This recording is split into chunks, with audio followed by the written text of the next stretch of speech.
అమిత్ షా గారి సమయాన్ని తీసుకొని ఢిల్లీకి వెళ్లి తెలంగాణ రాష్ట్రంలో పోలీసులకు సంబంధించిన సమస్యల్ని కేంద్ర ప్రభుత్వం దృష్టికి తీసుకురావడమే కాకుండా ఆ సందర్భంగా సెంట్రల్ కమిటీ మెంబర్స్ ఏదైతే ప్రతిపాదన ముందుకు తీసుకొచ్చిందో ఆ ప్రతిపాదనల్ని అమిత్ షా గారి ముందు పెట్టడం జరిగింది.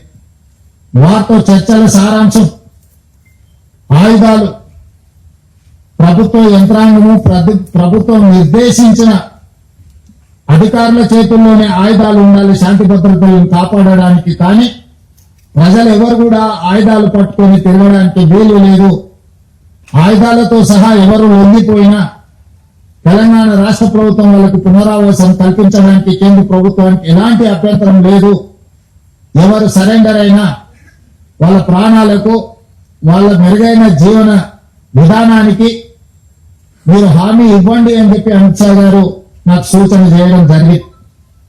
అమిత్ షా గారితో మాట్లాడిన తర్వాత నక్సలైట్ నాయకులతో వివిధ హోదాలలో ఉన్న వాళ్ళతో మాట్లాడితే ఈరోజు 130 మంది నక్సలైట్ ఛత్తీస్గఢ్ కు సంబంధించిన వాళ్ళు కావచ్చు, తెలంగాణ కావచ్చు, ఆంధ్రప్రదేశ్ కు సంబంధించిన వాళ్ళు ఈ రోజు వాళ్ళ చేతుల్లో ఉన్న ఆయుధాలతోటి ఈ రోజు వాళ్ళు సరెండర్ అవ్వడం, అందులో 124 అత్యంత ఆధునికమైన ఆయుధాలతో ముఖ్యంగా 31 AK-47లు, SLRలు, ఇతర అధునాతనమైన ఆయుధాలు, విదేశాలలో తయారైన అధునాతనమైన ఆయుధాలు, 7,000 బుల్లెట్ ద్వారానే ప్రజా సమస్యల్ని పరిష్కరిస్తామన్న వాళ్ళు ఈ రోజు బ్యాలెట్ ద్వారా ప్రజా సమస్యల్ని పరిష్కరించడానికి ముందుకు వచ్చి ఈ రోజు ఇక్కడ ఈ వేదిక ముందున్న 130 మంది నక్సలైట్లు ప్రభుత్వం యొక్క పిలుపు మేరకు ఈ రోజు సరెండర్ అవ్వడం జరిగింది. పాత్రికేయ మిత్రులు, ఉన్నతాధికారుల సమక్షంలో వాళ్ళు సరెండర్ చేసిన ఆయుధాలను మీరు చూసి AK-47 SLR, 303 rifles, 9mm pistols, ఇతర ఆయుధాలు 7,000 బుల్లెట్లు ఈ రోజు సరెండర్ అయ్యే సందర్భంగా వీళ్ళు ప్రభుత్వానికి అప్పచెప్పడం జరిగింది. నాకు తెలిసినంత వరకు దేశంలో ఇంత పెద్ద ఎత్తున ఆయుధాలతో నక్సలైట్లు సరెండర్ అయిన సంఘటన ఇదే అతిపెద్దదని నేను భావిస్తున్నాను. మా ప్రభుత్వం 2024 తర్వాత 721 మంది నక్సలైట్లను, దాదాపుగా 250కి పైగా ఆయుధాలను నక్సలైట్లు సరెండర్ అయినప్పుడు ప్రభుత్వానికి అప్పగించడం జరిగింది. సరెండర్ అయిన నక్సలైట్ల చట్ట పరిధిలో వాళ్లకు ఏవేవైతే రివార్డ్స్ ఉన్నాయో రిహాబిలిటేషన్ కు సంబంధించి ప్రభుత్వం ఏదైతే హామీ ఇచ్చిందో వాటన్నిటిని అమలు చేస్తాం. అదేవిధంగా దేవ్జీ దామోదర్ చంద్రన్న మాట్లాడినప్పుడు మీరు ప్రకటించిన రివార్డు తక్కువ ఉన్నది, మేము జీవితంలో కనీస అవసరాల కోసమైనా మేము జీవితం సాగించాలంటే కొంత అవార్డును పెంచండి, అదేవిధంగా నివసించడానికి ఇల్లు లాంటి వసతులను ఏర్పాటు చేయండి, ఎక్కడైనా అవకాశం ఉంటే వ్యవసాయం చేసుకోవడానికి కొంత భూమిని ఇవ్వండి, అదేవిధంగా సుదీర్ఘకాలం అడవులలో అజ్ఞాతవాసంలో పనిచేయడం వల్ల మా ఆరోగ్యం బాగా క్షీణించింది, మాకు వైద్య సహాయాన్ని కూడా అందించమని వారు మాకు విజ్ఞప్తి చేయడం జరిగింది.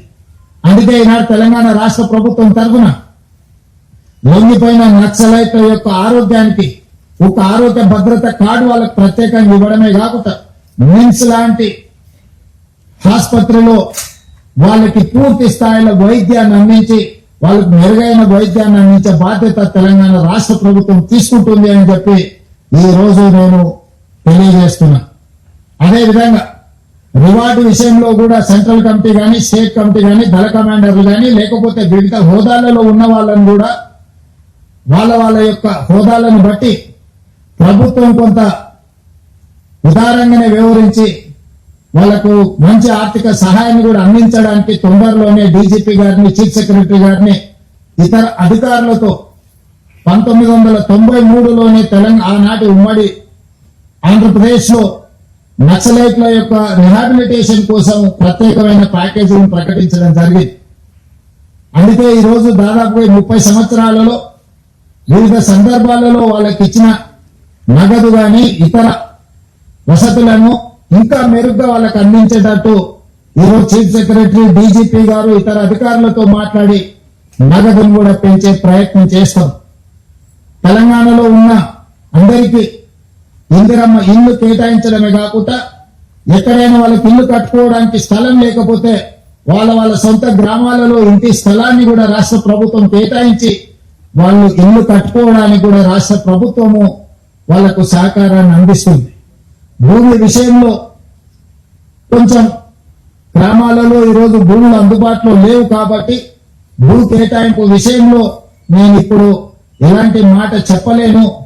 ఉండడానికి ఇల్లు, మెరుగైన వైద్యము, అదే విధంగా వాళ్లకు నగదు బహుమతి, వీటన్నిటిని కూడా వాళ్ళకు అందించి సమాజంలో ఒక ఆత్మ గౌరవంతో కూడిన జీవన విధానాన్ని కొనసాగించడానికి రాష్ట్ర ప్రభుత్వం సంపూర్ణంగా సహకరిస్తుంది. ఇవన్నీ ఏర్పాటు చేసే ముందు రాష్ట్ర ప్రభుత్వం చెబుతున్న ఒకే ఒక అంశం, ఈ రాష్ట్రంలో హింస కుదరదు, హింస ద్వారా సమస్యలకు పరిష్కారం దొరకదు. హింసకు పాల్పడిన, ఆయుధాలను తమ చెంత పెట్టుకున్న చట్టపరంగా ప్రభుత్వం వ్యవహరిస్తుందని అమిత్ షా గారు చెప్పడం జరిగింది. ఈ రోజు రాష్ట్ర ప్రభుత్వంలో ఉన్న సంస్థలే కాదు, కేంద్ర ప్రభుత్వానికి సంబంధించిన సంస్థలు కూడా ఈ యాంటీ నక్సల్స్ ఆపరేషన్స్ లో పాల్గొంటున్నారు. వీళ్ళకి సంబంధించిన సమాచారాన్ని కూడా ఎన్ఐఏ లాంటి సంస్థలు సంక్షిప్తంగా ఎక్కడికక్కడ సమాచారాన్ని సేకరిస్తున్నారు. ఆ సంస్థలు కూడా కఠినంగా వ్యవహరిస్తాయి. కాబట్టి ఈ రోజు అజ్ఞాతవాసంలో ఉన్న నక్సలైట్లకు నా సూచన, విజ్ఞప్తి, నా పిలుపు ఒక్కటే, మనమందరం ప్రజాస్వామ్యంలో ప్రజాస్వామ్యబద్ధంగా ప్రజా సమస్యల్ని పరిష్కరించుకుందాం. తెలంగాణ రాష్ట్ర ప్రభుత్వం ఎల్లవేళలా మీతో చర్చించడానికి సిద్ధంగా ఉంది. అందుకే ఆయుధాలతో సహా మీరు ఈ రాష్ట్ర ప్రభుత్వం యొక్క పిలుపు మేరకు మీరు సరెండర్ అవుతే అన్ని రకాలుగా తెలంగాణ రాష్ట్ర ప్రభుత్వం మీ బాగోగులను చూసుకుంటుంది.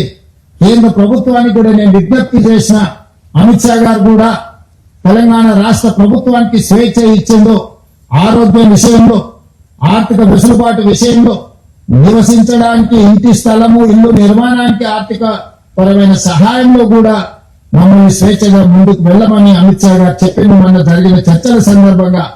అందుకే కేంద్ర ప్రభుత్వం సూచన మేరకు తెలంగాణ రాష్ట్ర ప్రభుత్వం విజ్ఞప్తి చేస్తుంది.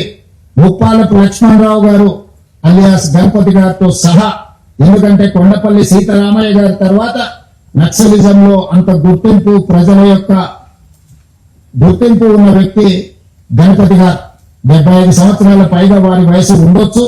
వారి ఆరోగ్య పరిస్థితి కూడా బాగలేదని మా అధికారులు నాకు చెప్పడం జరిగింది. వారి ఆరోగ్యానికి, వారి ప్రాణానికి వారు సరెండర్ అవుతే తెలంగాణ ప్రభుత్వం పూర్తిగా రక్షణ కల్పిస్తుంది. వారితో సహా సెంట్రల్ కమిటీ గాని, స్టేట్ కమిటీ గాని వివిధ హోదాలలో అజ్ఞాతవాసంలో ఉన్న నక్సలైట్లను జనజీవన స్రవంతిలోకి రాండి అని చెప్పి తెలంగాణ రాష్ట్ర ప్రభుత్వం పిలుపు ఇస్తుంది. ఈ పిలుపు ద్వారా ఒక మంచి పరిణామం తెలంగాణ రాష్ట్రంలో జరగాలి. ఈ రోజు సాధించుకున్న తెలంగాణను పునర్నిర్మించుకున్నాం. మీరందరూ కూడా జనజీవన స్రవంతిలోకి రాండి. తెలంగాణ పునర్నిర్మాణంలో భాగస్వాములు కాండి. గ్రామీణ ప్రాంతాలలో, తండాలలో, గూడాలలో, మారుమూల పల్లెల్లో, అటవీ ప్రాంతంలో ఉన్న గిరిజనుల యొక్క హక్కులను, అక్కడ వాళ్ళ ఆర్థిక స్తోమతను పెంచడానికి ఈ ప్రభుత్వం కట్టుబడి ఉన్నది. ఈ ప్రభుత్వం అన్ని వసతులను ఏర్పాటు చేస్తుంది.